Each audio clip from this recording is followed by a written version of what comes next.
goes, dude, fucking lift it up, dude. Don't fucking get me straight on. Hold it up. And I was like, all right, sorry. So Chris wants us to do a promo for the Sunday night show, which we do. A promo? What are we doing in the promo? And we're like clogging or something too at the same time, like big wooden shoes, a lot of noise. It's funny. I don't even want to be in it. I would just rather have my dog like do tricks.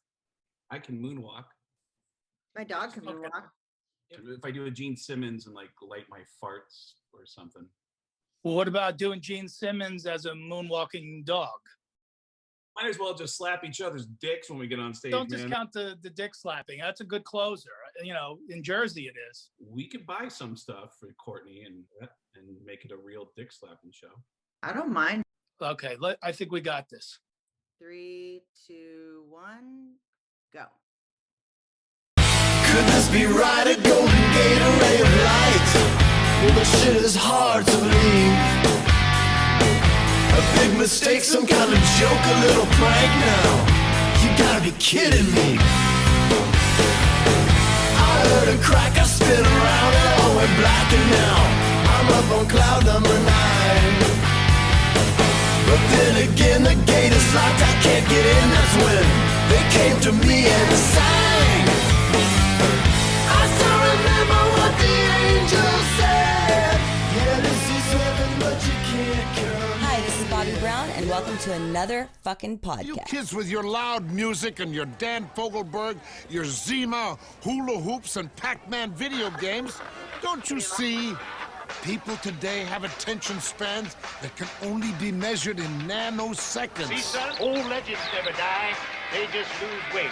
Like a legend and an outerworld bum with a lot of life.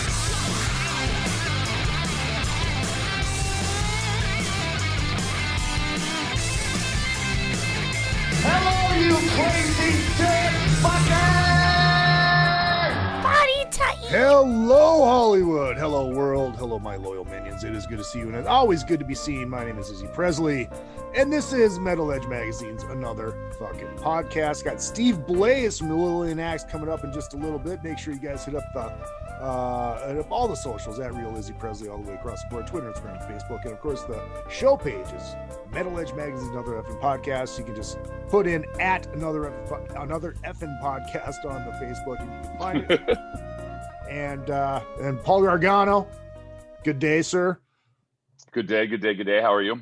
I'm all right, man. I'm all right. That's This pre-recording stuff is weird. It's off kilter, you know, you're thrown off. And you started talking and I had a mouthful of potato chips. It's just like it just feels like rules. We don't have rules anyway, but the minute you take the art, it's just like, well, pre-recorded, we can do whatever we want now. Yeah, right. Yeah, we are pre-recording because this will be posted on Tuesday as you see this. I'm going to be en route driving up to Minnesota, and there's a tribute show for Kurt Blazing, a icon in the central Minnesota area, that I'm going to be up there helping out with, and see my mom, my stepdad, and see some friends, and maybe a little high school reunion thing going on. And nice. And basically I'm driving so I can stock up on Michelob Golden Light and bring it back, Smokey and the Bandit style. So the whole back of your car is going to be filled with beer, bad beer. No, not beer, bad beer. Glorious beer. But I just today I just took my car in today to get oil change, and I ended up having to get front brakes and rotors and all that shit. $410. So that PayPal is izzypresley@yahoo.com. If you want to contribute to the fund. Yeah. We will. If you want to buy your way onto a future podcast, you can. Yeah. You could either pay Izzy's bill for his car, or you can let us know that you're centrally located somewhere here in Los Angeles and can fix cars for free. Yeah, exactly. Or I was just thinking about this. We did the Maiden one, and it went really, really well. Yeah. And I know somebody's eventually going to hit us up to do Rush, and I've decided a price point for the Rush. $1,000 for me, and $1,000 for Paul. So $2,000 if you want to be on a Rush episode. If you want to do a Rush. All right. Well, first of all, I love Rush. I also love Iron Maiden, so that's like that was not painful for me. Right. I'll tell you what I do like about the super fans, though. When you work with the super fans, they know about the band, which is nice. It's not just like somebody who's, you know, starstruck and doesn't know what to say. And they're actually fans of the band, and they have this realm of knowledge. Because the one thing people always assume about us is, and I'm sure you've seen it as much as I do, but with Metal Edge, you know, at one end we have Eddie Trunk, who's stump the trunk, and you like notoriety if you can stump the trunk, right? Yep. Everybody just assumes that we all are just Eddie Trunk vats of knowledge about every single thing on the planet. And it's like, look, I am chock full of useless information about a lot of bands, and I am a bigger fan than most people. But at the end of the day, I will never pretend to know everything about everything off the top of my head. So it's like, exactly. It's fun to have the fans on there that can be like, they actually know more than we do in some instances. Exactly. And it's funny because I did want to get to like, I've been wanting to do this for a while, but it's not, you know, when we do it live, we don't really have time to do it. Right. But I wanted to get to a bunch of the, especially like this one, because, you know, we recorded the interview, so we don't have the fan interaction in the, you know, in the chat room like we do every week. But there's oh no. Oh, where is it? Oh, here we go. This is on the Iron Maiden one, which just got posted like last night or yesterday morning or whatever. Shannon Biggers commented, "My 19-year-old knows more about Maiden than some of you goofs." Okay. Yeah. Well, I mean, tell you, here's my advice for your 19-year-old. Go to college, get a degree in journalism, run a couple newspapers, run a magazine, own a magazine, star on a TV show, have a radio show like Izzy did, work your ass off for 40 years, then you can have your own podcast and you can do whatever the hell you want. And then your 19-year-old will know more than the rest of us do. And hey, if you're going to tell me I don't know what I'm talking about, I'm going to defend myself. That's all I got to say about that. I think that was probably more directed at me, because I openly admit that I don't know a lot about Maiden. Right. You know, I was just having a little fun with the comedian factor on the side. We were totally, and that's part of it. And it's funny, is like, you know, a lot of these comments are coming in on like older videos. So John Charney chimed in on the Bon Jovi Def Leppard episode. And he goes, this could not have been more Bon Jovi biased unless the band itself was the panel, including Alec John Such. Right, now here's the thing about that, and I will say this in response to that. Going into that, none of us expected Bon Jovi to be biased. Like I was going into it expecting, and again, I will be the first to admit I'm a huge Bon Jovi fan, but I'm also a huge Def Leppard fan. I expected Def Leppard to run away with that. I had no idea that was going to end the way it did. I really didn't.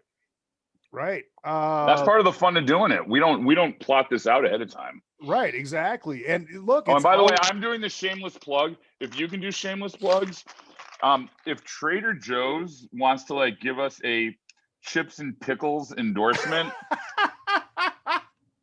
We always do this podcast. It typically tapes at 6:00. Right now we're close to 6, like 5:00 our time. I'm an intermittent faster, so I don't eat between like midnight and 4:00 every day. So midnight to 4 p.m. I never eat. And by the time we are doing the podcast, all Izzy can think about is drinking, and all I can think about is eating. So it's always just like yeah, right.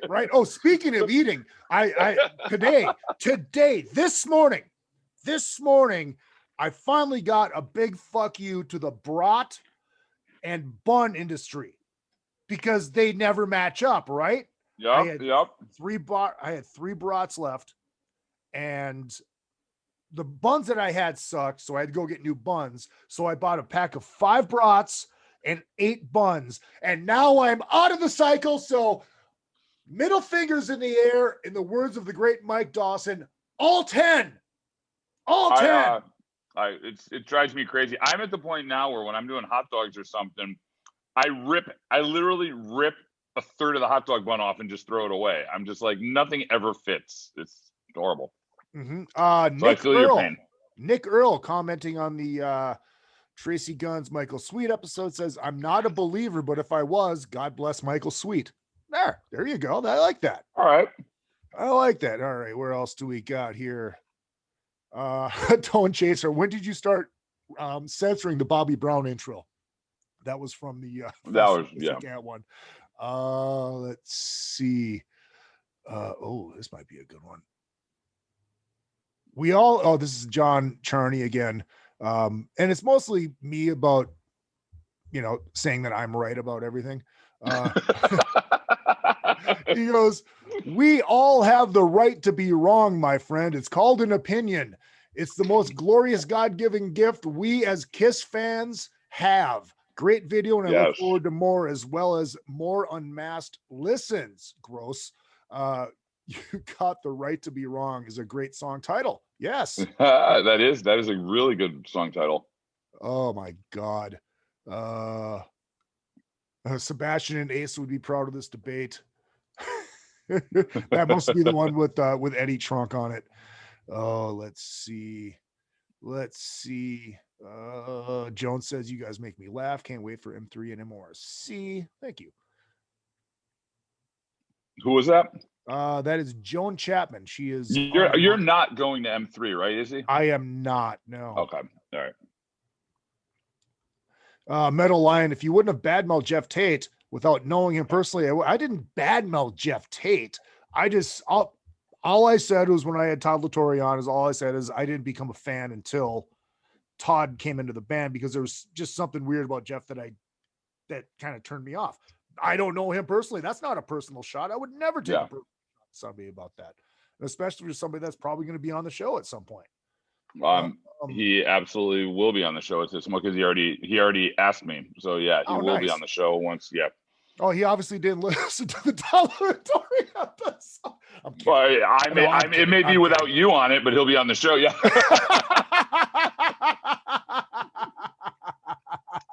No, that's the other. It's funny, because that's another thing that what that person just pointed out is another one of the little fun dynamic things you and I have that we always like, that we haven't really as much lately, because we're past that point, because we've been doing this for long enough. But at the beginning, it was like, I remember, didn't Michael Sweet have some quasi beef because something was said with the Faster Pussycat guys? And it's like, you approach this almost from the stand-up perspective, but you're the host on Monsters of Rock Cruise. Yep. You'll go for the gag. You'll go for the cheap laugh. You're just like, you're going to get people into it, Right. I come from the journalism perspective, where I'm not going to say anything to piss anybody off, because I got to be friends with everybody. So it's like, it's funny that we're both different that way. I'm trying to find this one. Another Dave Bobo jumped in on my birthday episode. Oh, here it is. The Sammy versus Dave one that we did on my birthday.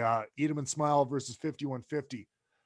And I love when Dave Bobos jump in, because you can always have a good fun fight with him. And I love David Lee Roth. Don't get me wrong. So I'm never ripping on David Lee Roth. 30 million albums sold with Dave versus 17 million sold with Sammy. Okay. That means nothing to me, because it just means nothing to me. Sales, I don't really get into that sales game, because if that's how we're gonna do things, then Backstreet Boys are better than any metal band, and you know what I mean? Come on, right, right. Another one. Brian Borowski says, brutal. Come on, let's be real. Eat 'em and Smile track by track destroys 5150. Well, you were obviously wrong. I love every comment. Roth wins for sure. As much as I love Van Halen, have to go with Eat 'em and Smile over the Death of Fun era of Van Halen. Really? I don't know that I agree with that. The Death of Fun? Yeah. You can say a lot of things about Sammy Hagar. Calling him not fun, that might be one of the most, like, the biggest fallacy. I mean, Sammy Hagar arguably is more fun than Dave. Well. Fun. fun. I don't know. I don't know about that. I don't know. Scott Campbell says, I love going through all these Van Halen ones because these are a blast. DLR Van Halen was a swing band. Van Hagar, although great, lost that big band era feel. I can't argue with that. EVH improved his playing during the late 80s, and those albums are irresistible because of that. There you go. Dreams and 5150 are great songs. This is Zach Van Halen. But I have to go with not Zach Morris. Right. Because, Zach Morris is responsible for the greatest no-brainer in the history of mankind. That is the Zach Morris no-brainer. Dreams of 5150 are great songs, but I might have to go with Eat 'Em and Smile overall. I think 5150 sounds more dated, and I've never liked the electronic drum sound. That's a fine argument. A lot of people don't like that. Yeah. Can I just got a breaking news thing pop up on my computer while we're talking. Oh, breaking news, New York Times, breaking news. The U.S. government found no evidence that aerial phenomena witnessed by Navy pilots were alien spacecraft, but they still can't explain the sightings. So basically they're acknowledging they're UFOs. Yeah, exactly. So, it is an unidentified flying object. That's what this is. Headlines crack me up sometimes. Anyway, sorry, back to your comments. Let's see. I don't know which episode this is on. And I'll go back to my pickle chips. Oh, here's from the Gilby Clark episode. Izzy Presley, girl from Ipanema, playing in the background. I can't believe it. It's actually the Blues Brothers. It was from the movie The Blues Brothers. It was the music in the elevator. So it's the elevator music. Oh yeah. Yep. Yeah.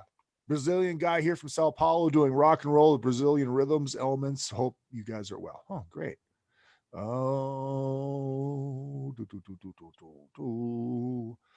Here's from the Charlie Benante episode. This is from which we've had. Oh, the Charlie Solo episode. Charlie Solo, yeah. Okay. Gato Mike 26. Great show. Charlie's always great. I really enjoyed Charlie's covers during the quarantine, but next to Metallica, Anthrax does the best covers in metal. My opinion, actually more excited about the Anthrax documentaries. Also the New York pizza is the best, but Chicago pizza is good. Chicago style, the thin crust with that's the best. I have no idea what you just said. The right people will get it. The right people will get it. All right. So yeah, I mean, there's so many comments that we haven't gone through, and I would love to get to I think next time we do this, we just have to pick one episode. Yeah, just go through and go through the comments for that episode. Just trying to see if there's anything that pops out that we could really shit on.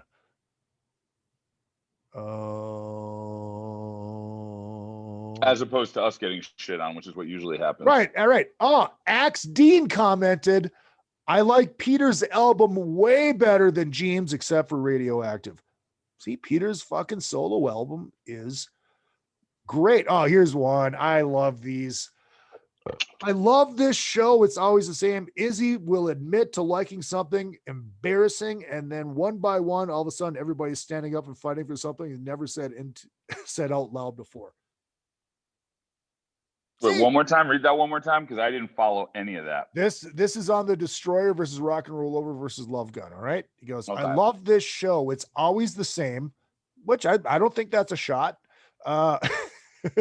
Izzy will admit to liking something embarrassing, and then one by one, all of a sudden, somebody's standing up and fighting for something they've never said out loud before. Oh, okay. All right. Yeah. Sure. Yeah. Very well. All right. Cool. Yeah. There's just so many to go through.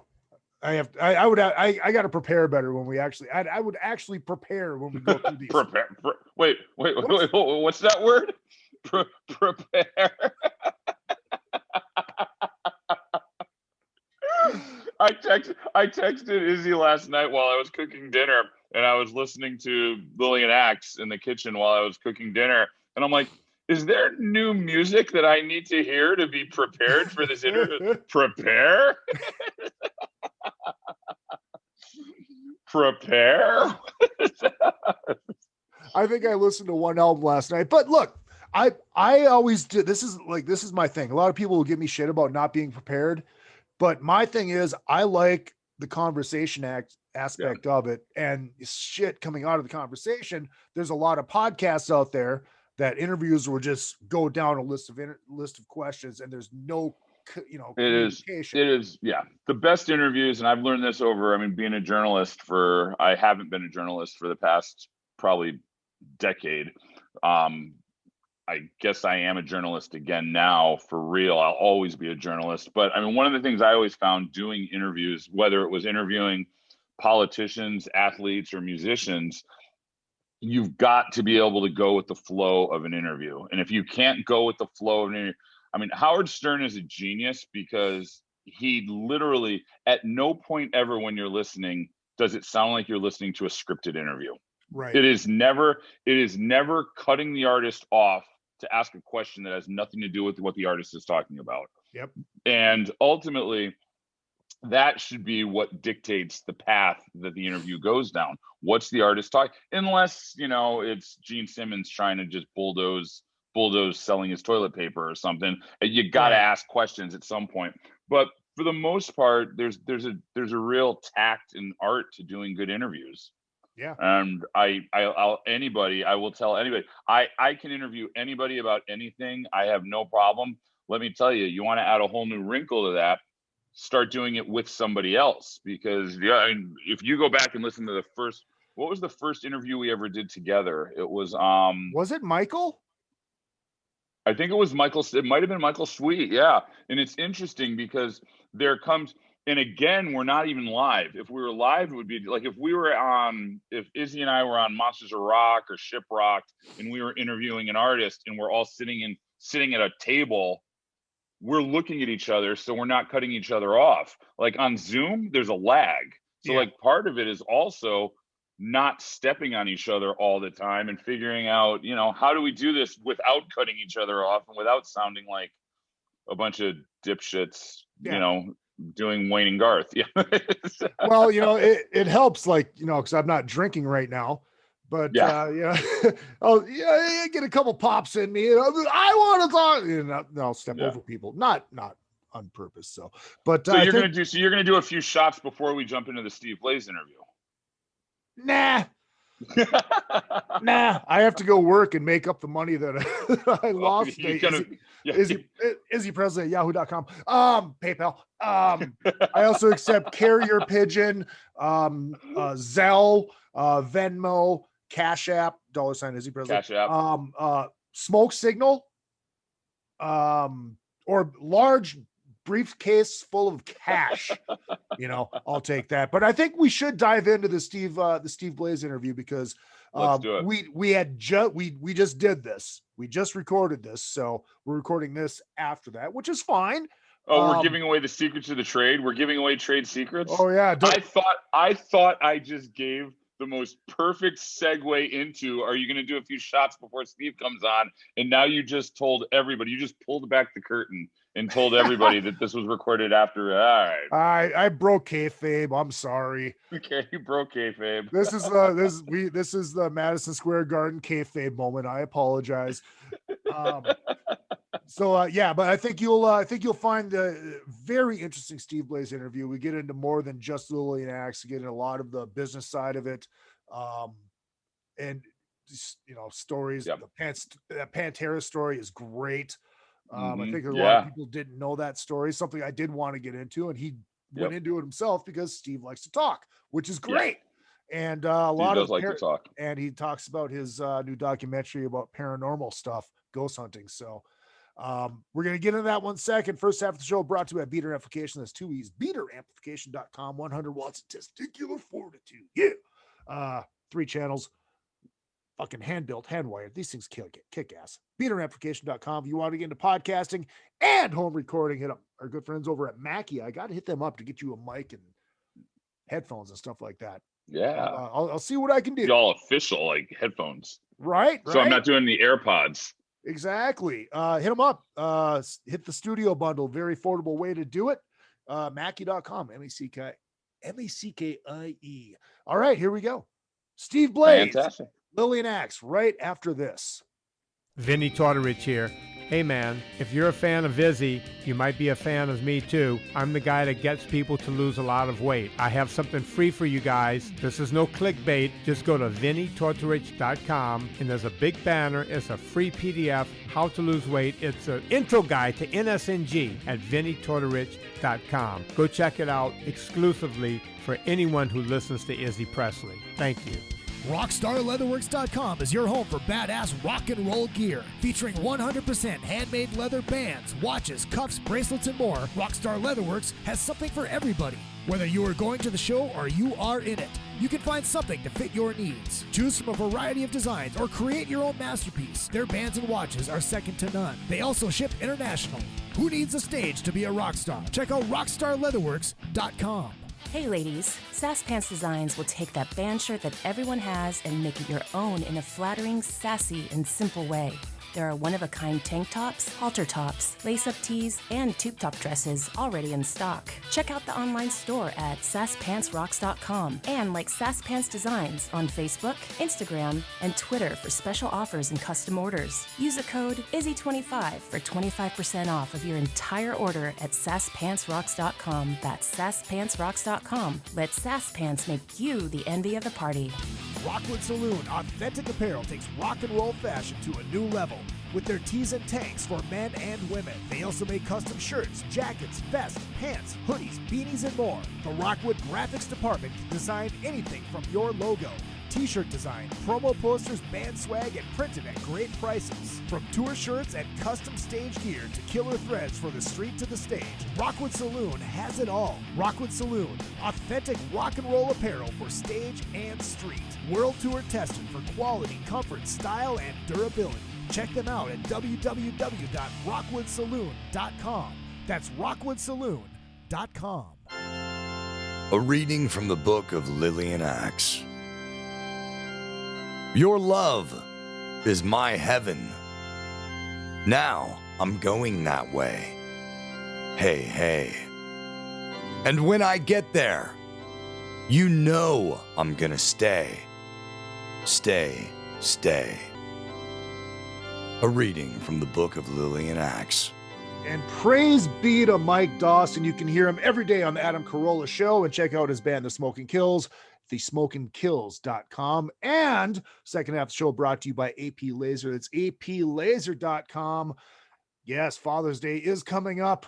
Birthdays are coming up. It's the 4th of July coming up. Hit them up, aplasers.com. Get something special done. And hey, 4th of July, the perfect time to have it done. You can actually laser engrave your hot dog buns. I have seen it done. I swear to God, it is fucking hilarious. Also, our good friend John Palumbo at johnpalumbodesign.com. You have a band, you have a business, you need a website, you need a logo. Hit up our good friend John Palumbo, johnpalumbodesign.com. All right, here we go. Welcoming to the show from Lillian Axe. He's been on the show before, and this time under better circumstances, because the last time he was on, we were talking about the death of Eddie Van Halen. I think it was fresh off, like, was it the day of or the day after? I think it was the day of. It was close. Yeah, Steve Blaze, welcome back, man. It's good to see you. Hi. Hello. How are Steve. you? Hi. Hey, Paul. Hey, Izzy. How's it going, buddy? It's good to see you, man. It's good to see you. It has been forever and 1,000 years. I know. But yeah, honestly, though, I know I probably look a lot different, but you haven't changed much, man. Honestly. It's it's you know what? Because during COVID, I grew my hair back out again. Oh, okay. There you go. I did have the little short. I'm in the business now, so I have short hair, not long hair. Oh, okay. Yeah, you got rid of that VH1 do. Well, yeah, but now I have the problem again where people, when I tell them I work in the music industry, they don't go, like, I can't tell my managed bands. They go, what band are you in? Because I have hair now. And I'm like, there you go. Yeah, because if you have long hair, you got to be in a band, right? Because you got to be in a band. Yeah. Like, you know, and that's it. So I'm like, when I get that enough, it's going to come right off again. And I'm going to go, fine, I'm going short again. Oh man, I forgot. I was going to say the man who loves whammy bars and pointy guitars. Mr. Steve Blaze. There you go. There you go.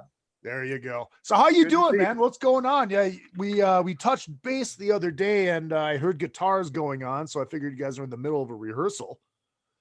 Yeah, we started rehearsal. We've got a lot of shows coming up. You know, it's pretty cool because you know, we're not jumping in a bus and going out for 4 or 5 months at a time and killing ourselves. You know, nobody really does that anymore. It's Right. kind of senseless. The environment doesn't allow that to happen gracefully or smoothly. So what we're doing is trying to spread out. We've got shows from North Carolina to Texas and all states in between, and going out and do 2 and 3 on the weekends. So we'll either fly it, or in our case now we're going to be driving because we got this stupidly, ridiculously big production that we really won't fit in most stages right now, but in some theaters and larger clubs it will. Nice. And so we're going out, and I'm looking forward to it. We did one online streaming show a year ago, and that's it, other than Brent, our singer, and myself doing, you know, man cave live jams and that kind of stuff. The last thing we did, I believe, was the Monsters of Rock pre-cruise party. I don't know if were you there for that? Oh yeah. You were there for that show? I mean, I was physically there. I was about to say, the question isn't were you there? The question was, were you sober and do you remember? Were you coherent? Right, exactly.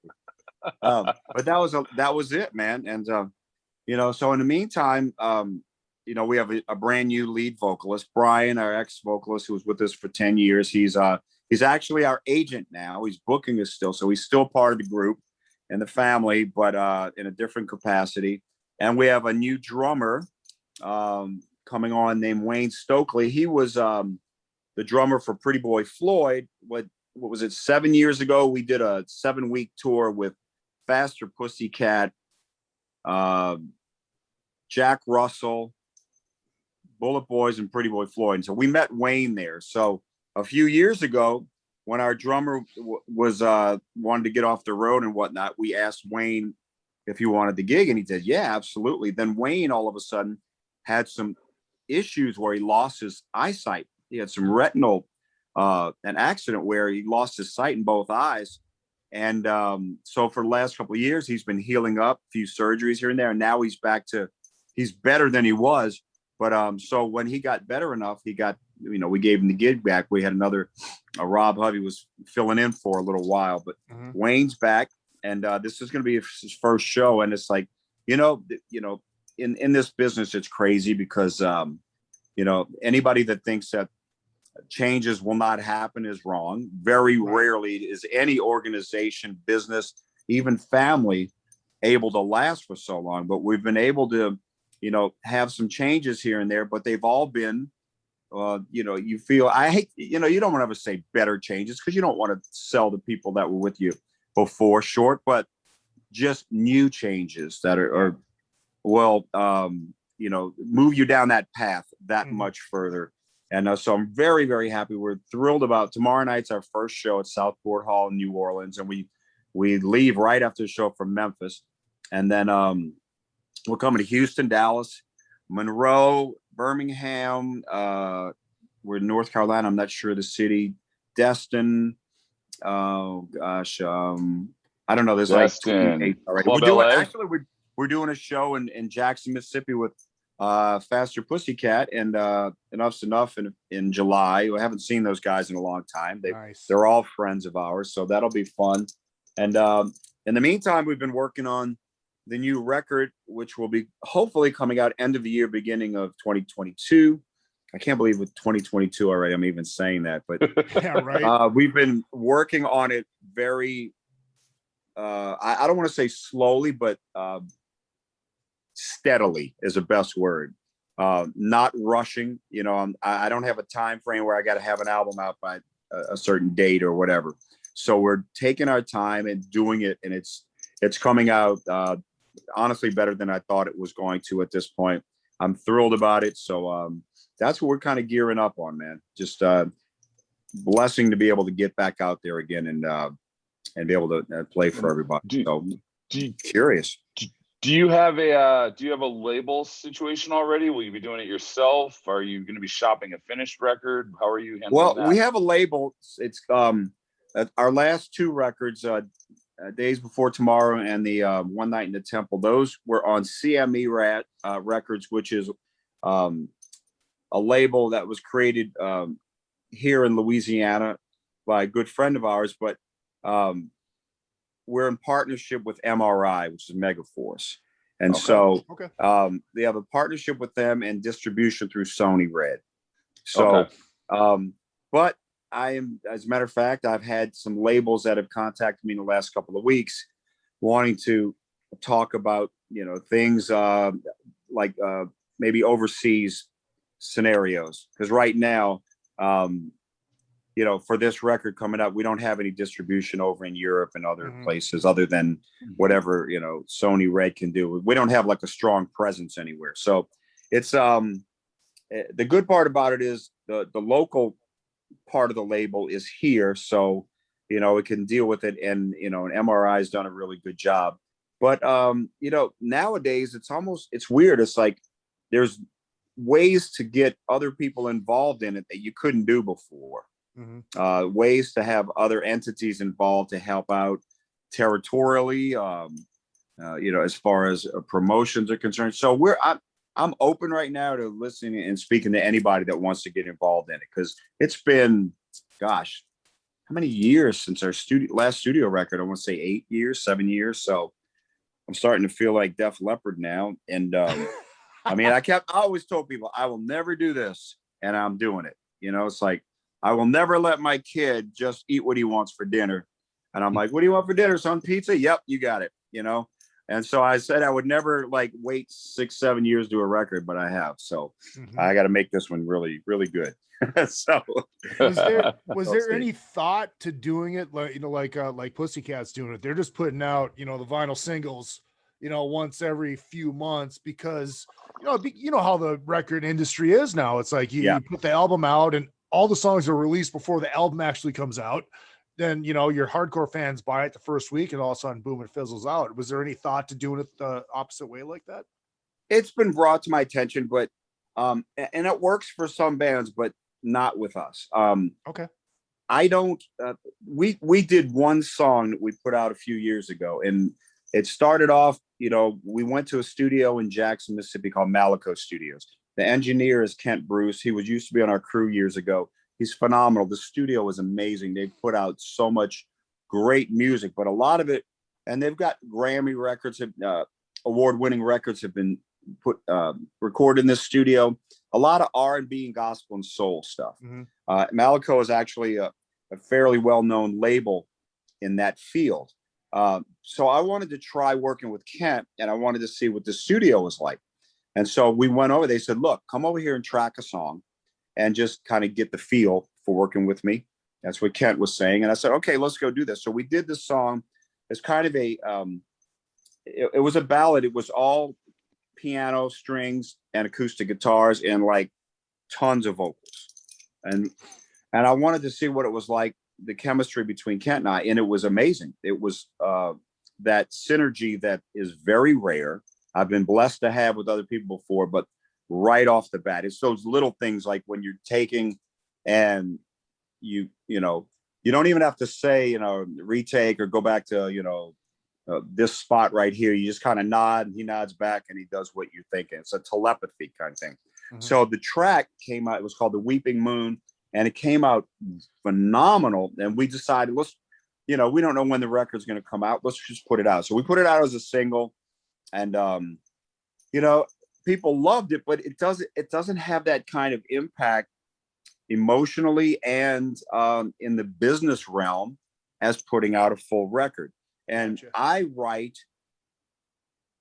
I don't write songs as just a one-off. I write albums like a novel. Each one's a chapter. They all fit together. They all work together. And I never was a fan of just getting a single from a band unless it was coming from a new record and I was so hungry for it. I just wanted to see, just give me something, But if it's not a part of a big picture, it loses its value to me. You know, I think part of that, and that's part of the fascination with today's industry, is that everybody does things differently, and we're basically in a single centric world today. I mean, it's all about the single, and that's all anybody wants to hear. The problem is our world isn't single centric. Our world is very much about the album, and it's an audience and a fan base that for the most part wants the album, even if that fan base isn't as big as it used to be. So the problem is when you throw a single out, the next problem you run into is you throw a single out and half of our fan base doesn't even know how to find a single if it's not on the CD, because they're not subscribing to Apple Music and they're not on Spotify. Like they want vinyl, they want the CD, they're that old school. And if you gave half of them a choice, they'd probably take a cassette. I mean, it's crazy. We're in the Wild West right now, business wise. And it's really fascinating because you could try to do things differently, but at the end of the day, sometimes you go back to Old Faithful because that's what works best. And then I agree with you 100%. I find that too. I even like, I coach my son's baseball team, and, and there's all these, young coaches that come out and try this and that. And every one of these methodologies goes back to rudimentary practices. Mm-hmm. And that's how it is with me, because, every album that I've ever written, it's a bigger picture, and people are like, well, have you ever written like as a collaborator? And I'm like, I've had many offers, and I don't feel like that's my strength. And that's different for everybody. There's some people that, hey, I'm a great lyricist. You got a Bernie Taupin or somebody like that, and Elton John, who just writes great music, and they have this symbiotic relationship, and it works out great. But I am like, I liken myself, I guess, to a painter who has his vision and he starts painting and he sees the whole picture ahead of time. Now it will develop and it will change, but I can't sit there and say, here's my picture. You do the trees, I do the house. We'll get somebody else to come do the mountains. And that vision is going to be what I said. Now, that doesn't mean better or worse. It's just that it's not what I plan on creating in the first place. And for me, I call me a control freak or whatever. I'm so focused when I write that I do everything. I can't write music. But when I write music, the lyrics are coming into my head thematically and precisely as I'm writing the music. I know what I hear. And if, at the end of the day, I've got to be able to listen to that thing and say, look, that's my peak of my effort on this. I've done everything. And it's a curse. And to be honest with you, for songwriters will tell you, it's being a songwriter is a curse and a blessing. It's amazing when it's done, but until that thing is completely finished, you eat it, drink it, sleep it, hum it, wake up in the middle of the night, you chatter your teeth to it while you're trying to go to sleep at night until it's finished, man. It's a mess. But to answer your original question 20 minutes ago that you asked, I don't like the whole single thing because it takes away from the big picture. Mm-hmm. Well, it's funny you talked about, writing as, and call yourself a control freak. When's the last time that you guys were in a room together and you wrote a song by jamming? Be honest with you, I don't think that's ever really happened. We've gotten together and played and jammed and played, but what'll happen is we're playing around and then I'll just hear a clip of something and I'll pull the phone out and record it and take it back home and see if it develops into something. Now, I've always, whoever was in the band that was interested, I've always said, look, you have anything you want to write, any suggestions, please tell me. When I write, I demo everything, send it to the band, give me ideas. Okay. And honestly, and I'm not trying to sound arrogant at all, but very rarely does anybody say that they can, there's an improvement. If it is, it's something minimal, like, why don't we do this twice instead of 4 times or whatever, Yeah. But I have offered, please give me ideas. And in the early days, there was a couple of times where I got very, very primitive ideas. And because I wanted to make other people feel like they were a part of the writing, I took them, but they were very primitive, and they may have put an hour into it and I put 6 weeks into it. You know, that's another thing too. I'm don't really like laziness, if that makes any sense. I don't like laziness. If you're going to be lazy, that's fine, but don't be upset if somebody that's working, you know, gets a credit for something that he's put months and months into when you put an hour into it, you know. And that happens a lot. This is the manager in me that has learned how to be a diplomat. It's not necessarily laziness, it's just different work ethics. Some people work at a different speed, and some people work at a different tempo and pace. And other people, they think they're working hard. It's just not as hard as it's not. That's a very, very diplomatic way of saying you're lazy. Yeah, exactly. That's how you keep peace. Yeah, that's pretty good, man. You know, it's funny. We were talking about, like, you know, albums, and just, you know, some people would take cassettes and all that stuff. I texted Paul last night when I was out working, and I was listening to Eddie Trunk, and everybody was on the fucking phone while I'm trying to listen to Eddie Trunk, except one guy that wouldn't shut up about what Eddie was talking about. So I couldn't actually listen to Eddie. But one of the things that I was talking about with this guy was physical product. And we came up with a really good point. He goes, I looked through my iTunes and I'm like, oh shit, I forgot that I had that. And I said, it's like, yeah, if you have the physical product, you know you have it. You don't forget about it, you know? I'll tell you what sucks is I got a new car a year ago and there's no CD player in it. All right. I got a USB port. That's what I have. So, I mean, I've got XM radio, but you know, and I've got 3,000 CDs, and I still have about 3,000 cassette tapes. I can't play them anywhere. I used to be able to at least grab a chunk of CDs and off the shelf and bring them in the car, and I could listen to them. I don't even have a CD player now, and I don't even know how to get one put into my car, and it's driving me nuts. So I have to like download crap onto my phone now, and you know it's not how I want to do it. I want to pop a CD in and be able to listen to it, you know, and have that quality and, you know, take it out and not have to be fumbling with my phone to switch from a record, you know, and plus we've all been collecting things for so many years. I don't want to have to repurchase them and download them on my phone. I've got way too much. So, and there's nothing, look, man, I remember I can visualize going to stores when I was, 9, 10 years old, 11 years old, and looking at the Alice Cooper records, and there'd be like 1 or 2 in the slots, and it'd be at a store that like a grocery store with a couple of bins, and I would just, one of these days I'm gonna have $5 and be able to buy their record. And you got it, and you treated that thing like it was the holy grail, you know. And it's just a shame that people don't, that young kids starting to get into music don't have that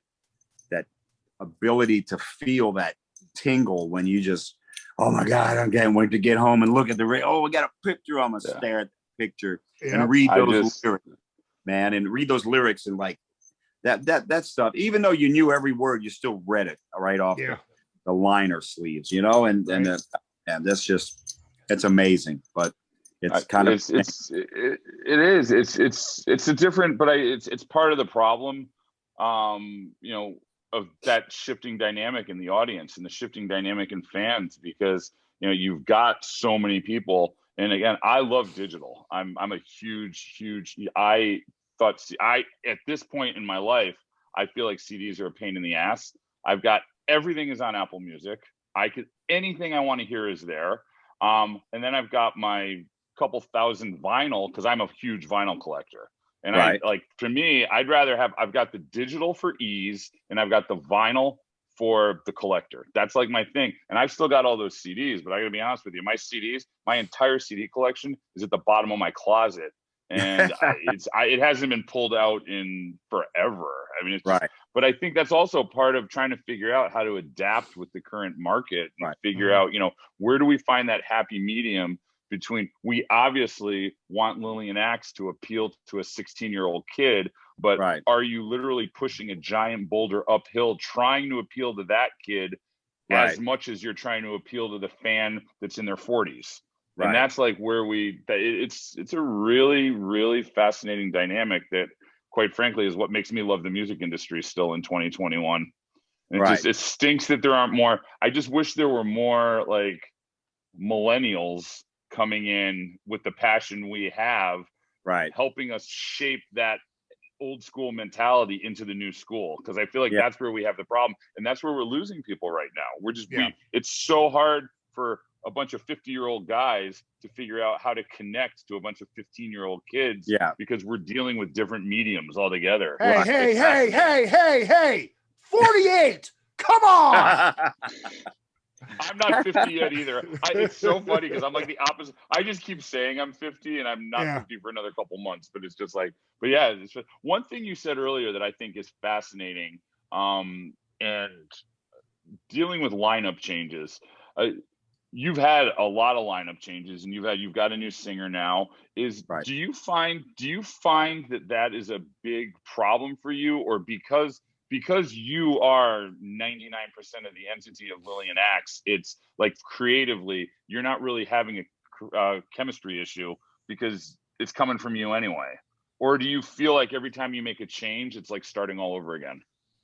Well, like I was saying before, it's kind of, every time I get involved with anybody, whether it's a crew member or a band member or even like friends in my life, I immediately, it's like I treat them and I feel like they've been my friend since first grade. It's like I don't really like accept somebody into my circle in life in that capacity unless I give all. You know what I'm saying? Like, I'm not like, oh yeah, you can be involved with me for a little bit, but I'm going to put you on 6-month, probationary time.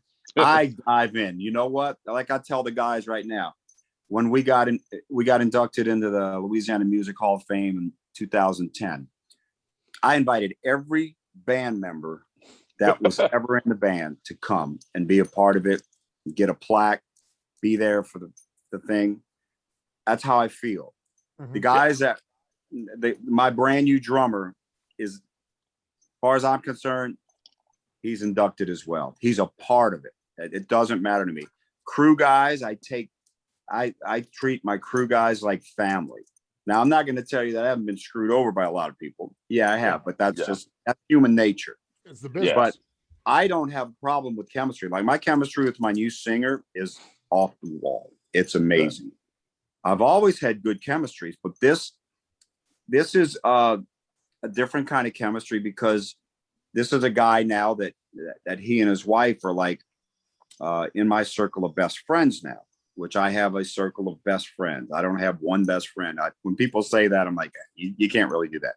I have probably 6 or 7 best friends. You don't have a BFF? I don't have a BFF. No, there's too many. That's an acronym that can be twisted in many different ways. So I don't. But it's like, like I'm brothers with this guy already, and we're doing our first, true show. I've been doing lots of acoustic shows with him over the year and stuff, but I mean, he's like a brother now, So I take that very seriously, and that I wear my heart on my sleeve, and that's why even when I was a little kid, I get my feelings hurt a lot by people. But the older I get, the more I stop putting faith in people, put faith in myself and God, and the few people. I have a million friends, but I got a few friends. If that makes any sense to you. Yeah. So I know who would take a bullet for me. I know who would maybe take a slingshot. And maybe some that might, accidentally, oh, I'm sorry, I had to move out of the way, for example. That kind of thing. But that's life. We all have that. I don't look at the changes as anything other than evolution. Who said, that, you've got, I don't know any bands except for, I don't even know of any. Maybe Zebra, because they're local guys here that have been together and never had another player. And they even had a drummer fill in for a little bit. But that was medical reasons. But any band, I mean, you look at Rush, they had a different drummer at first. That happens to all of us. Yeah. When you have a long history and you've been around a long time, life goes on. People, and here's one thing I can say. Never in any of the changes we've had has it ever been, I know for my fact, and I know unless somebody says something differently, it's never been malicious. It's never been a fight where you're out. That's it. I'm done with you. It's never been like that. It's always been, people have changed. A lot of times it's, you know, it's not easy to do what we do. You guys know that. Right. It's rough. Yeah. And a lot of people get to a point where they still might want to play music, but they don't want to travel. They don't want to be weeks away from home. And who does? But in my case, look, my son was like a few months old and I had to leave for months. And then I had to go to Europe when he was like a year old for a month, and it killed me. But in the back of my head, it's like the dedication is I'm doing this for them. You know, there's some people that don't want to do that anymore. So what do? They make a change in their life, and I'm all about that. I'm fortunate to the point. One fact that the majority of the songs I've written. So if I keep that for people who like LILLIAN AXE, I feel like that is an important element. They know that I'm not going to let them down with songs, that I'm going to continue to write. Our newest records are a lot different than the first ones, but it's still me, still Lillian, and they know what that they're going to get something that is genuine, whether they like it or not. It's going to be genuine and from the heart. So that's always maintained. I just try to surround myself with people that are of the same mindset, good people, talented people, same vision, same journey. And if people get off the bus at a certain time and they don't feel like, you know, they want to stay home more. That's usually what I've gotten over the years is people they wanted to stay home more. Or in some cases, they wanted to go out and do something different musically, just in a different capacity. And, you know, if you're in this band, you're in it 100%. It's not like, you know, I welcome people to do a million different things, but at the end of the day, this has got to be your musical priority. And so some of the guys wanted to go out. They didn't want to play as much. They wanted to do some acoustic things. They wanted to form their own band. And I've had a couple of them that have formed their own band and they call me and go, man, we didn't realize it was this difficult to have to write songs for ourselves. Right. I told you guys, you know, but it's always been good, man. I have no ill will towards anybody. And, you know, it's part of the journey, man. Yeah. Well, let me ask you this. Do you think the mentality on it would be different had you guys had the success of a Def Leppard or a Poison or a band in that era where everybody in the band was recognizable and, you know, all the posters were on the wall. Everybody knew all the names. Right. You think that would have you'd have a different mentality if you would have had that kind of success? My mentality would have been the same. Okay. I think that what happens is, and money changes everything. That's not just a clever song title. That's an absolute truth. When you get to a point where everybody's financially very well off, there's a few things that can happen. Here's what I say. You're an asshole. You're either a poor asshole or a rich asshole. You don't change all of a sudden. I never had any money and I'm a jerk, but now I have a lot of money and I really. Yeah, but if you have a lot of money, a lot of times, if you're a poor asshole, you can become a bigger asshole when you're rich. Absolutely. So but here's the problem. You also start to get sometimes, and I've seen this in other situations where the mentality is all of a sudden you have a band that's successful and some of the members start to change their perspective of why is it successful. All of a sudden, I'm the bass player. I'm in the posters. I'm in front of 20,000 people every night and people love me and this and that. Well, I'm not getting writer's royalties for writing songs. Well, you didn't write any of the songs. You're getting paid very well to do your thing. don't upset the apple cart, because all of a sudden you start thinking that, well, I can write songs too. The next thing you know, your next album tanks because you force them into putting 3 of your crappy songs on there that you didn't spend the time on. That happens. That the money will change attitudes. If you're a good person from the get-go, it will still change you, but hopefully you're smart enough to weather it. Look, man, you've seen it happen just about everywhere. Yep. Success can really do some damage. So it's no more different. If you're if you're at the bottom of the rung as a used car salesman and you work your way up and you're the best salesman on the lot, it's exactly the same as being in a local band and working your way up. You're right. And I was going to say it's that not just next. music. Exactly what you said. That is the music is just the same little things occur. Scenarios occur within a band, just like they do with a company, like they do at a law firm or at a steel manufacturers. It happens all the time. It's the same MO. People move up the ladder. They get to the top of the ladder. All of a sudden, they forget that, you know what, bro, you can die tomorrow and you can't take a penny of that with you. Okay. Yep. The only thing you're going to take with you is your soul, the person you are, the individual you are, whatever your beliefs are, but you're only going to take you with you. Okay. So that better be intact. And that's the most important thing. But unfortunately, it's human nature to really think that if you're successful and you got a lot of money, that, there's nothing that's nothing but, you're on top of everything, and everything that you say and speak is the end all of ideas. And so, and that tends to be a detriment, One of the things that's talking about success, one of the things that's fascinating to me, and it's interesting, depending who the guests are, we'll be like, tell us what it was like coming up on the Hollywood scene. What was it like, seeing Van Halen in the whiskey from the crowd? On the flip side with you, you're not a Hollywood guy. You're New Orleans. You're Louisiana. Right. My not knowing a lot, I've never been to Louisiana unless it was with Phil Anselmo. So everything I know about Louisiana, I know about Pantera and Crowbar. Those are the two things. Right. Like, that's it.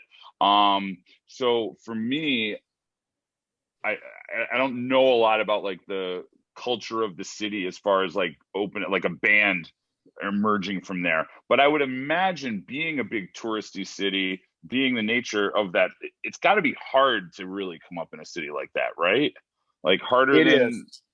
When I was in high school and started really getting into rock music, and I started playing guitar when I was 6. So when I got into high school, I had been classically trained in flamenco as well, and started, I got into Alice Cooper. That was what turned me. Alice Cooper, Sabbath. So all those things were I was starting to, as a guitar player, trying to figure out how the two of those intertwined. Right. So as I was doing that, I started listening to Led Zeppelin stuff, and Zebra was the popular local band. They were playing the CYOs. Nobody else was out there. There's a couple of other bands, but they were playing Bowie and Alice Cooper and Moody Blues and stuff that I was starting to listen to. So we used to go sneak in and watch them play, but that was it.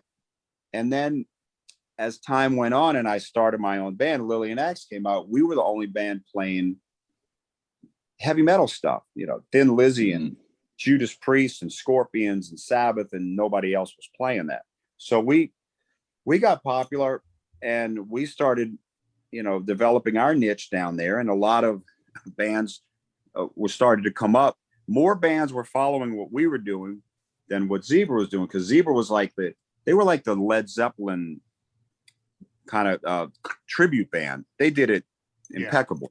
It was great. And they were like starting to get where they were, got their first record deal, and they were getting ready to do this thing with Atlantic and stuff. And we were building our following. As a matter of fact, Kurt from Crowbar, he was in bands opening up for us. He and I are good friends, and he was in Victorian Blitz playing guitar, long hair, spandex, makeup, same as Anselmo. Anselmo was in another band, Razor White. As a matter of fact, this was before, like right when we were, things were going real well and at the local scene. We got asked to open up for Rat Queensryche. Well, we knew Vinny and Dime because we were doing the same circuit, same club circuit. They came out, we snuck them into the backstage to come see us with Rat and Queensryche, and they were looking for a singer.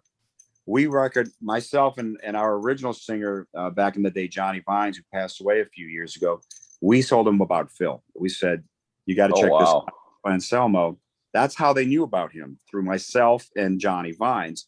And then they, because look, Phil was singing for a band called Razor White, and they were one of the, I guess, fledgling bands that were opening up for us all the time, and they were making a name for themselves. He was doing the same thing, makeup, hair, long hair, and all that. The spandex, what everybody was doing, the dress of the times. And so we recommended to them to look into Phil, and they did. And at that time, though, this is the tricky part. Nobody, like the press, the newspapers, the local rags, weren't supporting any rock scene at all. But you could play a different city 4 nights of the week and go to different places, and you wouldn't touch the same place in 2 months. Every little city cut off, LaRose, Thibodaux, Houma, New Orleans, Baton Rouge, Lafayette. The small cities had one great rock club. The bigger ones like Baton Rouge and New Orleans had 3 or 4 good rock clubs. We would hit those things like crazy. We would play Lafayette on a Wednesday night and draw 500 people. We were drawing numbers that nationals couldn't do now, would be thrilled to do right now. A lot of reasons. The live scene was thriving. The fan base of people were like, they'd go out. They didn't care. They went out in droves. It was great. But you had MTV at that time. You had the scene in itself was more appreciated. There wasn't a glut of crap out there. You know, there were record stores. Let me tell you something. Brick and mortar stores. There's something to be said for those, man. You know, I used to work at one when I was in college, and just people coming in by the droves just to look through stuff. It was such a great feeling, you know. If you I worked at one too in college. If you weren't like, if you don't know the feeling of just walking to a record store and just sifting through bins of vinyl and CDs, you haven't lived. I mean, and that's how it was at that time. But we never got support, because if you were a Zydeco band or you were a blues guy, you could be, you know, Blind Melon Harahan from down in the bayou, and you're playing at the Pizza Hut this weekend from 9 to 10:30. You'd be on the cover of the magazines, right? But we have a brand new record out, a major label deal, got a new album coming out, and we have to fight to get recognition. It was like that with Zebra. It was like that with us. It's been like that in this city forever. They don't support. They never, you know, not that you have magazines and rags anymore. You don't. But when they did, you know, I mean, I remember being interviewed for the Lanyap, which was the entertainment section of the biggest newspaper in New Orleans at one time. And the guy that interviewed me, he said, this was like, and, you know, after we had like 6 albums out already, he goes, yeah, I remember seeing y'all in 84, and you were wearing some red leather pants. I'm like, dude, you're interviewing me, and that's all you know about the band is you saw us 20 years ago and I had red leather. I don't even think I owned red leather pants in my life. Maybe he was watching Eddie Murphy Raw and he got mixed up. But I don't know where that came from. And at that point, it was like, I'll take control of this interview. Just answer me questions. I'll talk. You just be quiet. That's the mentality. At that point, you just start dictating. I'll tell you what I want them to know. So it definitely was harder. It was definitely harder then. Oh, yeah. You had more obstacles. I mean, even like up in New York, man, you know, with L'Amour's and God, I can't remember the name of Sundance. Was another club. We went up there like our first trip to New York to do some shows with Zebra. And it was like, wow, the scene was great. And people came out, and people, that's the thing. The fans kept the scene running. Now, I mean, there's no scene now. You don't have, because you had radio stations at least would support. I mean, what happened to the days where radio stations worked with the agents and the clubs and the record stores and the venues when they all pitched in together? And, you know, the bands coming in from out of town, yeah, bring them to the station. We'll have them, we'll interview them, and we'll have them play live, and we'll play some of their stuff. I mean, the problem, the big problem is, I mean, the biggest problem you have right now is fewer people are listening to radio. So because fewer people are listening to radio, it becomes more about, it's harder for them to make their advertising money. Since it's harder for them to make their advertising money, the only place they can get money is if you pay them to come in and do an interview. And it's just, the whole thing has just gotten, it's gotten out of control. It's just gotten completely out of control. It's not. So is there a solution? Well, I mean, the solution, I think it's trying to just work within the system. And it's one of the things that I see go wrong with, and we can use Faster as an example. They put their single out. When you do things alone, though, you're not part of the infrastructure. And how much power do you have when you're not part of the infrastructure? You need, everybody wants to hate the man. Everybody wants to hate the label. Everybody wants to hate the business. But at the end of the day, that business is your infrastructure. And you can't even start the dialogue about what to do with radio if you don't have a record label behind you. And you can't have that dialogue about how to effectively, market with your local shows if you don't have an agent that can have that dialogue for you with the promoters. So it's like everything feeds into itself, and it sucks. No, you're 100% really, right.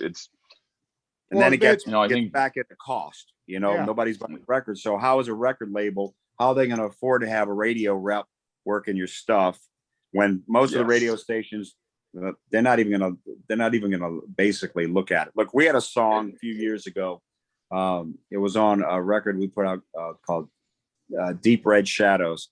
It was the opening. There was a movie, a Cuba Gooding Jr. movie called The Hit List. I don't know if you ever saw it, but the whole first 3 minutes intro was one of our songs, and it was a James Bond kind of montage. So they played like the entire song, right? So we had this bright idea. We had one of our old IRS radio reps went out to some stations and didn't say it was LILLIAN AXE, right? Called it Injection 13, which was a song I wrote when I was in 6th grade, right? About monsters or something. So we called it that, and we sent it out, and the radio stations just ate it up. And all the, they did testing on it, and all these young kids loved the song, and with this and that and this and that. And then they found out it was LILLIAN AXE, a band from the 80s, and they was like, oh, we're not going to add. It's like, that's the mentality you deal with. Yeah. Well, shit. I mean, I heard Vito Bratta tell the story to Trunk about the mid 90s that I can't remember who he said went with them, but they went into a major fucking label and they played them this demo, and they're like, Jesus Christ, this is fucking amazing. Who are you? He's like, I'm Vito Bratta from White Lion. And they go, bye. Yep. It was that simple. That's sad. Simple. Yeah. Well, it's not about the music. It's the brand. It's the product. It's that you're being sold like a can of corn is what it is. So, but then again, Steve, I'm not doing this. I didn't do this. I did. If my sole purpose was to become a billionaire, I would have picked something else. I do this because I love making music. I like making people happy.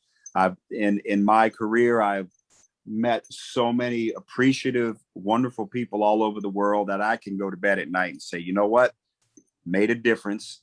But that drives me to want to make even more of a difference. So that's what the drive is, because every time you meet somebody, your music has changed their life or whatever, they tell you it's a soundtrack of their life, man, that's what makes me. My next comment is always, wait till the next album. You think your life's good now, just wait for the next one. It drives me. And that's what makes your soul purpose, SOLE, actually your soul purpose, SOUL. Oh, well, you are witty. You are witty. I got to tell you. I know we do have limited time. I know you want to talk about your ghost hunting. But I do have to ask you, while working in those record stores, were you ever waiting? Just for the record, I don't care if he wants to talk about his ghost hunting. I wanted to talk about his ghost hunting. Oh, yeah. Oh, I do too. But when you were in college working in those record stores, were you looking for that Van Halen promo that you lost to come through in the used bin at all? Oh yeah, I always wanted to. Look, when High and Dry came out by Def Leppard, I think I played it like I just put it on in my 8-hour shift. That was the only thing that I'd played, and I never got tired of it. Yeah. And oh man, look, I tell you this real quick, talking about promo copies. Before Van Halen 1 came out, I won on WRNO a red vinyl 5-song promo Van Halen record with Eruption, You Really Got Me, Jamie's Crying, Running with the Devil, red vinyl. And Hurricane Katrina hit and destroyed hundreds of my vinyl. I had everything from Ray Charles to every Alice Cooper album, every Angel, Zeppelin, Queen, you name it, I had it. I still have some of ours. Our first 5 albums came out on vinyl. I lost so much stuff, but that Van Halen thing, man, I don't know what that is. I've heard that's like as a very big vinyl collector, I would try to turn my computer to show you, but like it's literally I've got thousands of LPs. That is like that's the pink unicorn. That red Van Halen, and it's I just the other day I got a copy, like a couple days ago I got a copy of the original Kiss album without Kissin' Time on it. And it was like, that was a huge thing for me. That was a huge thing for me. But like that Van Halen, that early pressing, but wait a minute. Didn't their first Kiss record come out, Kissin' Time? I think, I might be wrong. I think I had the one, but it didn't have Kissin' Time listed, but it was on the album. Does that make sense? Like it wasn't in the credits? Like they didn't have... I'm not positive, but I know the first pressing, I believe you're right. I know for a fact there's the first pressing that didn't have Kissin' Time, period. Yes, so it was I think Deuce started side 2, if I'm not mistaken. Was it Deuce? I think the first song was Firehouse. On side, started side Strutter. 1? Strutter, yeah. Strutter. Yeah.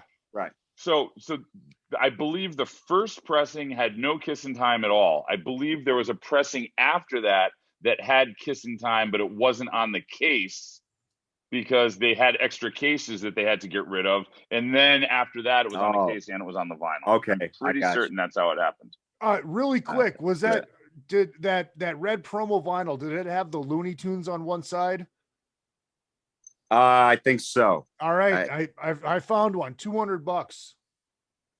Really? That's actually not bad at all. Yeah. No, it's not bad. Hey man, let me tell you something. We've got a bunch of vinyl out there, and I'm like, are you kidding me? Some people selling our vinyl for $500 and $600 and getting it, and I'm like, and I get this much out of it. Yeah. There's somebody in like Indonesia somewhere had one of our albums for $999 and had 2 bids on it. I was like, you got to be kidding me, man. I mean, that's ridiculous. I wouldn't buy my own vinyl for $1,000. My Lord. There's not. Well, we'll talk in a there's a teaser. We'll talk down the road about vinyl because something I'm working on with Metal Edge is going to become very good. That's classic vinyl. We're going to be working with classic vinyl, so that'll be very good. Awesome. Eliminate the need for people to have to spend $500 to get, because I'm one of those guys that's just like on eBay constantly and Discogs looking for vinyl. It's my thing. Very good, man. Excellent. Yeah, I'm curious. So my thing, your thing, ghosts. Let's talk about this a little bit before you have to jump. Like what? Sure, man. How did this happen? All right. Ever since I was a little kid, I had some incidents when I was a child. I had a little sister when I was, I think I was 5, and she was 6 months old and she passed away. She was born with a defect that nowadays would have been outpatient surgery. At that time, they couldn't cure her. So she passed away. And I saw my mother. I don't remember it. It's like in there. I kind of have a snapshot. I don't really remember, but I saw angels floating over her crib. And then around the same time, I saw an evil entity in the house at my grandmother's house. So I had this sensitivity all throughout, my whole life. But when I was a kid, I saw things that that other people didn't see. So I've always had a fascination with the unknown, with paranormal, just all the time. I'd always into the horror movies, but not horror movies just for the cinematography aspect of it. But I was into the afterlife and everything. It's just amazing. Yeah. So about 8 years ago, I was at a birthday party for my nephew, and this guys come up to me and go, "Hey man, we read some of your interviews and we know that you're into the unknown and paranormal. We want to do a reality show, the rock guitar player / paranormal investigator." So I worked with them for about a year. And what I did was developed a team of the best people to fit roles of a good paranormal team. And we filmed an episode that was going to be a pilot to shop. Well, unfortunately, these guys that claimed that they had these connections didn't have crap. So they had a nice office in in the Fox 8 building and all this stuff, but they didn't have connections. So, but that led to another scenario with another production company. We filmed 5 episodes. We were shopping a reality show. So after a few years of getting jerked around by production companies that didn't do anything, I got involved with a producer that's done shows like I can't remember the name of it, but several shows. What's the one with the king crab guys and on the big boats and I know what you're talking. I know exactly I know the one you're talking about. I don't know that it's something. I can't remember the name off the top of my head. This guy big show. I just don't know it. Yeah, it's one of these. But he had been involved in producing several big reality shows. So he got involved with us, and we, there's a guy named Todd Schmidt. I have a podcast called The Love and War Show. He's my co-host. He's an amazing director, photographer, cinematographer.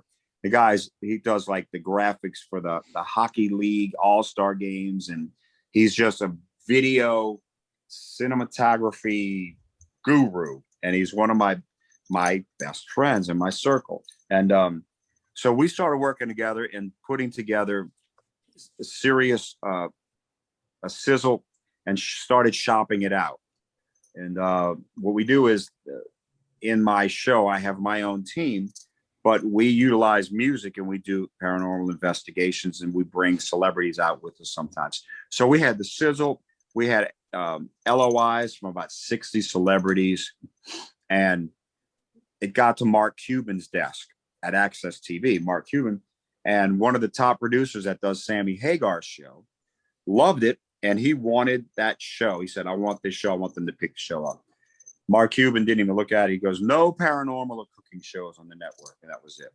So it's like being on a record company and it gets on, whoever's president these days gets on their desk and he just, no, this, I had a bad. Yeah, no rock.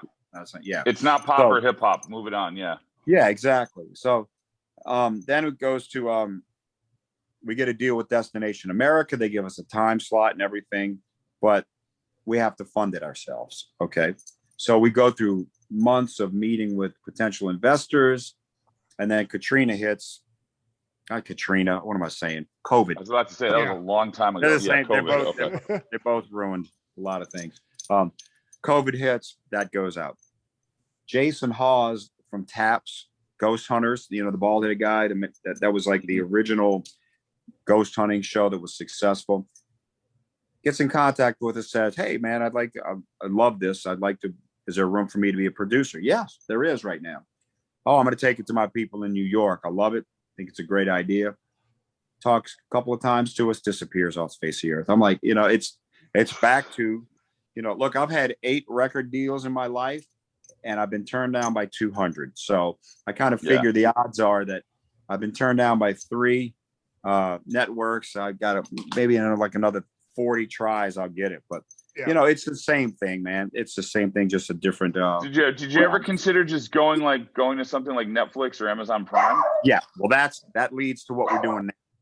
So Todd and I, we did a kind of a teaser trailer mini horror movie that he filmed and directed, and I was the slasher killer in the movie, and Todd edited it, and it came out phenomenally well. Looks great. So we said, you know what? You know, we've got this ghost hunting thing. And in the meantime, I do ghost hunting with my team.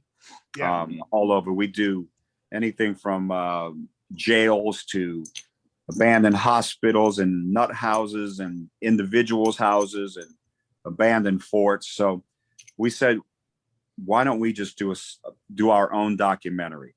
So we picked this amazing location here, and the documentary is filmed except for some of my interviews and some talking head stuff, but it's one of our best investigations. It's a beautiful place, and documentary takes us from the very beginning, preparing it, getting ready for it, all the way through the investigation.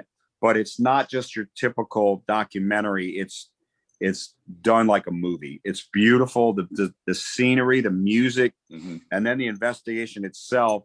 We had some really good evidence in it. So that's the route we're taking now. We're going to do that. And I have been watching the documentaries on there. Okay. And I love them all, but our approach is different and unique, and going by value and the way this thing looks, and I would be very upset if we don't at least get the opportunity to have it streamed. So that's where our energy is in that. And if it leads to getting a show, then so be it. But I've got a great team. I have 7 people on my team. I have the guy, my number 2 guy, Dave Young. He's been investigating for 40 years. He's a consultant to the Myrtles Plantation. Have you ever heard of that before? The Myrtles? I have not. It's always in the top 10 haunted places in America, most haunted in Louisiana. The number 3 person on my team, Deborah LeBlanc, is a clairvoyant, medium sensitive. She's also a well-known book author. She does psychological thrillers, and she is amazing. I could sit here forever and tell you things she's done. Number 4 is the head of audio video is Fred Poole from Peavey. He's the head of product development for Peavey Electronics. I'm endorsed by Peavey, so that's how we met. Number 5 is a guy, Mark Lenoux. He's in a band called Fiction 6. I don't know if you heard of him before, but they've done several records. He's out of Arkansas, but he is a NASA scientist as well, and he's in the NASA Hall of Fame. So he brings in the whole scientific element. And then my brother, my real brother, and my stage manager in Lillian, Gary's my brother, and Al Moran is my stage manager. They're the tech guys. So when we go do investigations, they set everything up. Okay. And I'm the leader and as usual, in charge of everything. So it's amazing. It sounds like though you're in tune with that, the paranormal though. It sounds like, I mean, you said you had vision, like you saw angels, you saw an evil presence. So you've actually got that sixth sense, if you will. I think so. It's different though. It's also an openness to it too, because I'm a born again Christian. So I get a lot of people that know that they're like, well, how can you be a Christian and believe in this? And, you know, those are all demons you're dealing with. Why are you doing that? I'm like, first of all, you don't know. I don't know. Nobody breathing on this planet has a clue. We've got people that have had near-death experiences, have died and come back. The stories are all similar but different. But while you're in those few minutes of experiencing heaven or whatever it is, you didn't sit and find out, hey, what's the deal on ghosts? You know, we don't know. So our mission statement is to give proof that there is something beyond us being a bag of flesh. Right. Now, I'm not going to ever, you see these paranormal investigators like, well, ghosts really like to do this. I'm like, don't do that. Yeah, we don't know what they are. I think they're souls. I think that entities are souls. I think there's such a thing as residual energy that's trapped that everything that ever occurred in this spot that I'm sitting right here is still somewhere right here, and it can be reviewed or seen or experienced in a way we can't even fathom. That it's all right here. It's all energy. And so that's our approach to all this. Now, being open to it and being sensitive to it when you're a kid makes a lot of sense, because you haven't been beaten up with negativity and you know, trounced with that can't happen, this or that, it's this way or that way. No such thing. Now, I do think they're demonic entities, absolutely, but I also think, like we talked earlier, you can be, if you're a ghost, to me is a soul or a spirit. I think when I pass on, my soul is going to be just like I am right now. I think if you're an asshole in real life, your ghost is going to be an asshole. If you're nice, you're going to be a nice spirit. You know, maybe that's what we don't know. We don't know when you see poltergeist activity. Is that just somebody trying to get attention, or is that a soul trying to just mess with you and freak you out?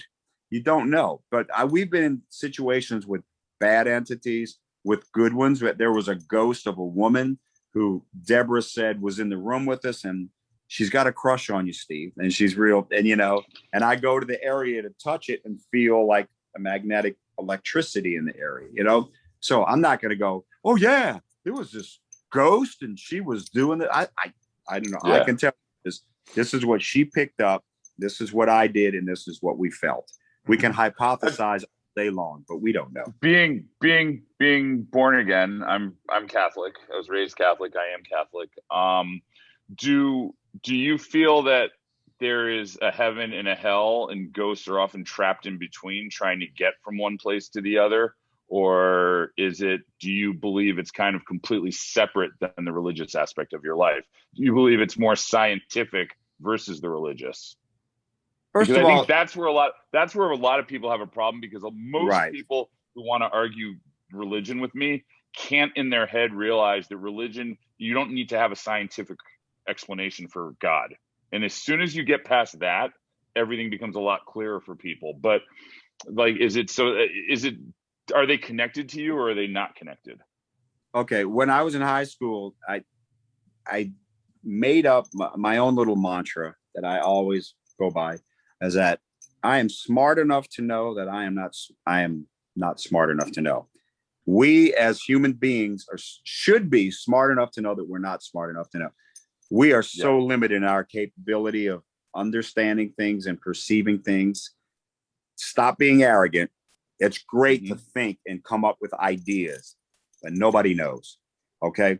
For the knowledge that I have and the education that I've received, and just my gut instinct tells me that heaven and hell, I think it's physical, in that when we get to one of those two places, if that's even going to be one or the other, it could be many levels of where we go after. I am a strong believer in good and bad. I am that. I think some things lean more, but I think there's a very defined line of delineation between the two. And we know if we're doing something right or wrong. Now, I don't think something that's, I shouldn't have probably eaten, 3 pizzas. That's not evil. Okay.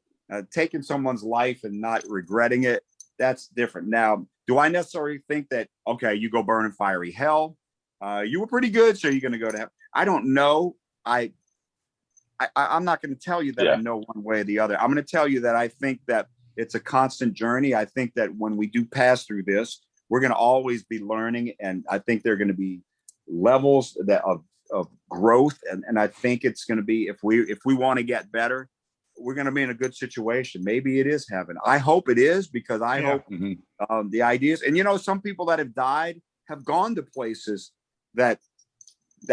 are like the storybook heaven type scenarios. I do believe in that. I don't think ghosts are stuck. I think God gives you the opportunity to, like, for example, let's say I died and I go, I do you love have, my do you family. have, by the way, do you have 3 hours? Because I can keep you going on this, or just tell me to I shut got up. about, actually, unfortunately, I got rehearsal. I got about 10 minutes, but All right. I would be, if it wasn't for that, we would be here for 3 hours. I promise you that. You So know I have to have what? a part two. Yeah, I hear you talking about this, and I'm just thinking, right? My hell is going to be like somebody's outhouse in like the outskirts of Sheboygan, Wisconsin. That's where I'm gonna end up with my luck. Oh no, Stuck in there, right? I text with you enough while you're working. I know what your hell is. Yeah. Right, there you go. Yeah. Driving But, Lyft. I don't think that you get stuck. I think God gives you the ability. If I passed away, I love my family, my friends so much that I would, even though, and my biggest fear is that you go to heaven and you have no recollection of anything in your life. That's my fear. I don't think God would allow that. I think you're allowed as a soul. If I want to come back to my house, if I die before my family and I want to just be in my home and I just want to watch my family or just be in the room with them, I'm going to do something to let them know that I'm there. That's what I would do. But I think that God will give you the ability to travel. I don't think it's like, well, heaven's 563 billion miles away. It might take me a few days to get to my house. I don't think that at all. I think it's an instantaneous transition that we can't even fathom how I could go from being in heaven into my house at the same time. It's something we can't understand. I can understand the concept of it, but how could it happen? I don't know. I would just rather be correct and feeling like being a good person and believing in God and doing the best you can has rewards. I'd rather be, for those people that feel that there is no God or whatever, I'd hate to be, you're screwed either way, whether you're right or wrong, Yeah. I'd Exactly. rather at least, I think being like you said, like being a Christian person, I screw up all the time. I do a lot of things I shouldn't. I cuss like a sailor. I know all that stuff, but my goals are in a positive path. I think you take one or two paths. And at the end, I really think that when we pass, it's going to, as soon as you do make that crossover, it's going to become clear. Oh, that makes sense. You know what I'm saying? Like, that doesn't make sense. I can be in heaven and go back to my house at the same time and see my family. Yeah. Now we try to figure it out and we say things like, ghosts can't do that. They can't cross over. If you put salt on the ground, they can't cross over. I'm a ghost. I can cross over salt. I'm crossing over salt. So, salt's not stopping I try to me. be realistic about it, but but it is amazing because when you start hearing voices and seeing things and things occurring, subtle things happen, and you realize it's nothing that can be explained in a scientific or physical sense right now, it just makes you feel like, hey, you know what? I might not understand it, but I know for damn sure there's something outside of what we think we know right now. And that's good for me. And I will say this: I've been to New Orleans 3 times. I've been to Louisiana 3 times. But there is that whole area. I've been to Baton Rouge. There's just a spirituality about down there that, quite frankly, I mean, LA is a spiritually bankrupt void of narcissism. But when you to a place like Louisiana, you instantly, the minute you get off a plane, it feels different than it does in Los Angeles, or Chicago, or even Sheboygan, Wisconsin, if you will, where I went to college near there. So it's like, it's interesting. I mean, and there's definitely, you definitely feel in tune. When I've been to Louisiana, I've felt in tune with things that I just hadn't felt in tune with before. And I think that has a lot to do also, I think. There's a lot of pain in this area. Surroundings. A lot of pain in this area, a lot of, like primitive pain, I guess, from everything from, back in slavery days. Prior to that, there's just a lot of, I don't know, it's kind of a weird voodoo death kind of thing all the way around, like different types of energy, a lot of good energy, but a lot of bad energy too. A lot of misguided souls and stuff like that. So I think that has a lot to do with it too. Which is what makes Lillian and her axe so fascinating. There you go. Appreciate it. Brought it all around. Steve, people want to find the tour dates, just LILLIANAXE.com. Yeah, actually the best place, we have LILLIANAXE.com, but on Facebook, go to the Lillian Axe page and the Steve Blaze page. Another thing, if you don't mind, I push go to YouTube. I have a YouTube channel. I have a podcast that is called The Love and War Show, myself and Todd Schmidt. And it is 2 hours of nothing but just stupid fun. We call my mom and she gives tips on dating and health. She's 79. Nice.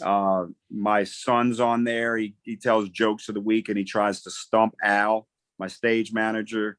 And he has to pay him when he stumps him with facts and stuff like that. And then Al dresses up like a different musical celebrity every week. And I play, like 1 week he's George Michael, the next week he's Freddie Mercury. And I play the songs acoustically and he makes an attempt to sing them while he's dressed up. And it's so, on one hand, the serious ghost, on the other hand, a complete buffoon laughing and cutting up. And, but we have 40 episodes of the podcast and you can see them on the Love and War channel on YouTube and on my Facebook page. I go on live all the time. I like to connect with people and let them know that it's not all bad out there.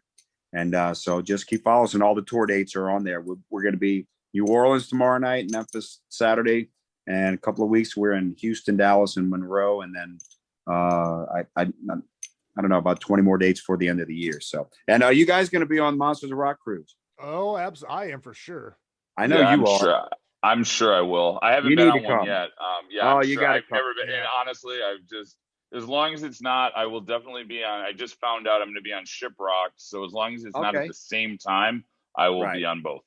We're going to be on the Monster Rock cruise. I think it's our 6th time. Yep. We've done 2 pre-cruise parties and or 3 maybe, and then the 6th time on the cruise. So it's a lot of fun. So I look forward to it. And thanks for having me, Izzy. Dude, you're always welcome. You are always welcome. And speaking of the cruise, I know you always love to be part of the Cruiser Jam. We're doing Cheap Trick this year. Okay. So just tell me what song you want me to do, and I'm there. Love it. Love it. All right. Thanks, Paul. Good to see you again, man. Fantastic. Good to see you too. Thank you for coming on. It was fantastic. Can't wait to do it again when the new album comes out. I'll keep you posted. I'll get it to you as soon as we can. I'll keep you up on the documentary. And you guys take care. Please stay in touch. Y'all have my phone number. Call me anytime. And keep doing what you're doing. Thank you so very much. There you go. Steve Blaze. Wow. That was good. That was freaking great. That was great. It's a good thing we actually talked about Lillian Axe early, because the ghost hunting thing could have gone down literally, I envisioned myself on a Monsters of Rock cruise sitting in a bar for like 5 hours just talking about ghosts with him. Yeah. And, it was great, him probably trying to chew his arm off to get away from me. Trust me, I know that feeling well. Paul, do we know what's coming up? Are we still working on it, or should we just wait? We're gonna have a lot coming up. I mean, it is as far as there's gonna be a lot coming up. We're getting into concert season, release season, M3. There's gonna be a bunch coming up throughout. So I think we'll have to keep it a mystery for now, but there's gonna be some bigger things coming up too. Yeah, absolutely. At Paul Gargano on, I think the Instagram. Yeah, honestly, if people don't know where to find us, I don't need them finding me. That's. I love it. All right, this is great. Thank you, Steve Blaze from Lillian Axe. Thank you, Paul Gargano. My name is Izzy Presley, and that's the bottom line. No, that outro sucks. I say good day.